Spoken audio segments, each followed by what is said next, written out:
ఇక్కడ ఎట్ అనేటటువంటి పదం తరచుగా వస్తుంది. హ్యాజెంట్ లేదా హ్యావెంట్ ని నెగటివ్ హెల్పింగ్ వెర్బ్ అని పేరు పెట్టుకుందాం. మేము ఇంకనూ పూర్తి చేయని 10 పనులు. The 10 things we haven't done it.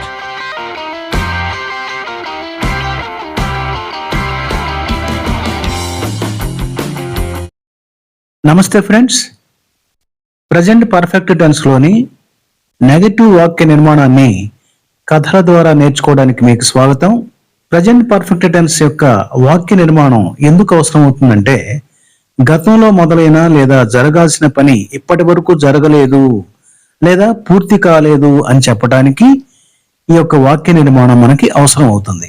ఇక్కడ ఎట్ అనేటటువంటి పదం తరచుగా వస్తుందన్నమాట.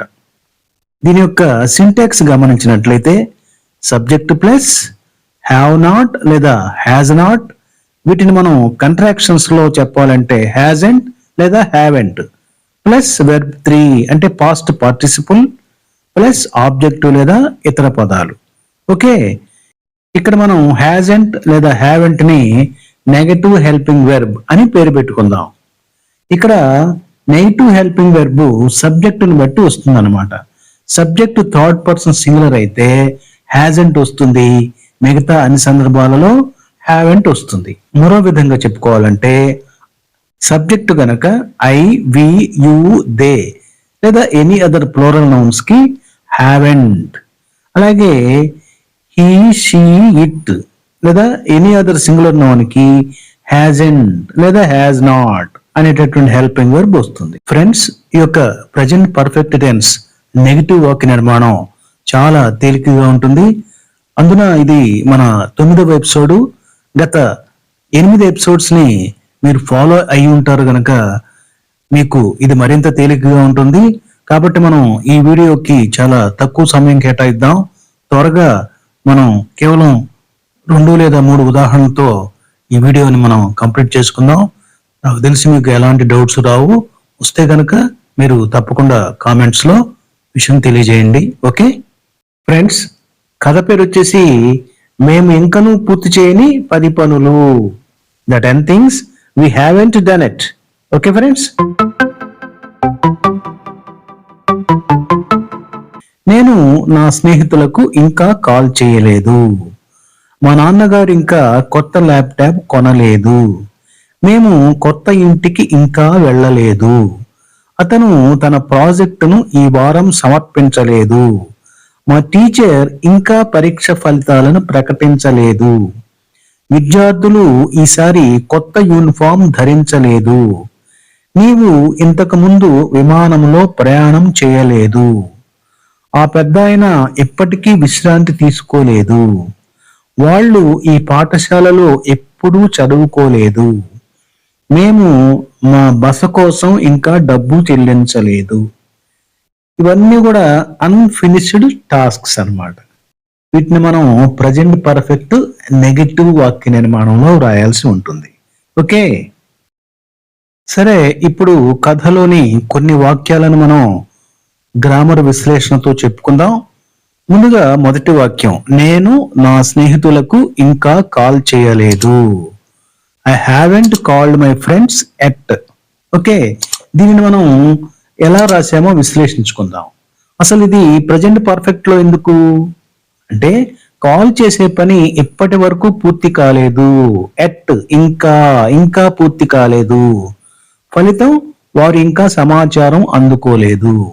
ఇలాంటి సందర్భంలో మనం ప్రజెంట్ పర్ఫెక్ట్ నెగటివ్ సెంటెన్స్ రాస్తాం. ఓకే, దీని సింటాక్స్ మనం ఇంతకుముందు చెప్పుకున్నాం. సబ్జెక్ట్ ప్లస్ హ్యావ్ నాట్ లేదా హ్యాజ్ నాట్. ఇక్కడ సబ్జెక్ట్ వచ్చేసి నేను నా స్నేహితులకు ఇంకా కాల్ చేయలేదు. ఐ అనేది థర్డ్ పర్సన్ సింగులర్ కాదు, కేవలం థర్డ్ పర్సన్ సింగులర్ అయితేనే మనకి హ్యాజెంట్ వస్తుంది. మిగతా అన్ని సందర్భాల్లో హ్యావెంట్ వస్తుంది. కాబట్టి ఇక్కడ ఆటోమేటిక్ గా నెగటివ్ హెల్పింగ్ వెర్బ్ హ్యావెంట్ లేదా హ్యావ్ నాట్, ఆ తర్వాత వెర్బ్ 3 వస్తుంది, ఆ తర్వాత ఆబ్జెక్ట్ వస్తుంది. ఒకసారి మన పార్ట్స్ ఆఫ్ సెంటెన్స్ చూద్దాం. ఇక్కడ సబ్జెక్ట్ వచ్చేసి ఐ, నేను. నెగటివ్ హెల్పింగ్ వెర్బ్ హ్యావెంట్, లేదు, కాదు. మెయిన్ వెర్బ్ కాల్ ప్లస్ ఈడి, కాల్డ్. కాల్ అనేటటువంటి వెర్బ్ V3 వచ్చేసి కాల్డ్. ఆబ్జెక్ట్ లేదా remaining part my friends at, నా స్నేహితులు ఇంకా.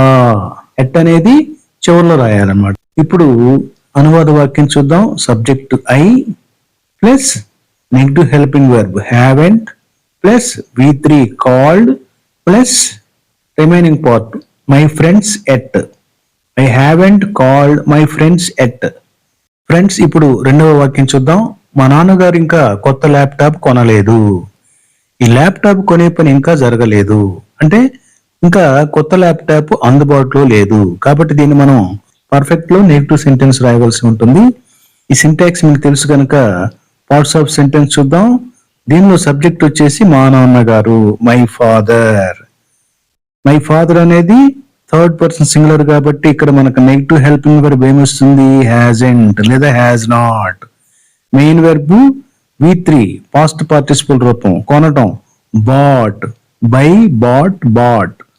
రిమైనింగ్ పార్ట్ ఏం కొనలేదు? ద న్యూ ల్యాప్టాప్, ఇంకను ఎట్.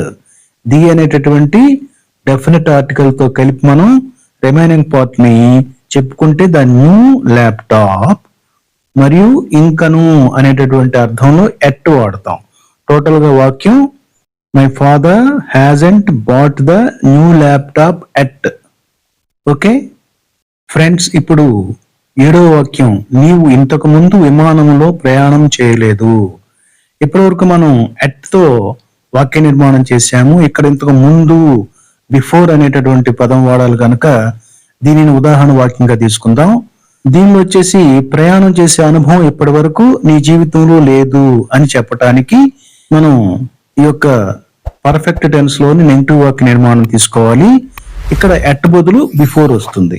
ఓకే, వాక్య నిర్మాణం మీకు తెలుసు కనుక ఇప్పుడు పార్ట్స్ ఆఫ్ సెంటెన్స్ చూద్దాం. ఇక్కడ సబ్జెక్టు నీవు, నెగటివ్ హెల్పింగ్ వెర్బ్ హ్యావెంట్. ఎందుకని? యు అనేది థర్డ్ పర్సన్ సింగులర్ కాదు, ఇది సెకండ్ పర్సన్ కాబట్టి మనకి ఇక్కడ హ్యాజ్ నాట్ రాదు, హ్యావ్ నాట్ వస్తుంది. ఓకే, మెయిన్ వెర్బ్ వచ్చేసి ప్రయాణించటం. దీని యొక్క పాస్ట్ పార్టిసిపల్ రూపం ట్రావెల్డ్. V3 వచ్చేసి ట్రావెల్డ్. ఆబ్జెక్ట్ లేదా రిమైనింగ్ పార్ట్ బై ప్లేన్, విమానములో. ఎప్పుడు? బిఫోర్, ఇంతకు ముందు విమానములో. సో ఇప్పుడు వాక్యం వచ్చేసి you haven't travelled by plane before. Okay friends.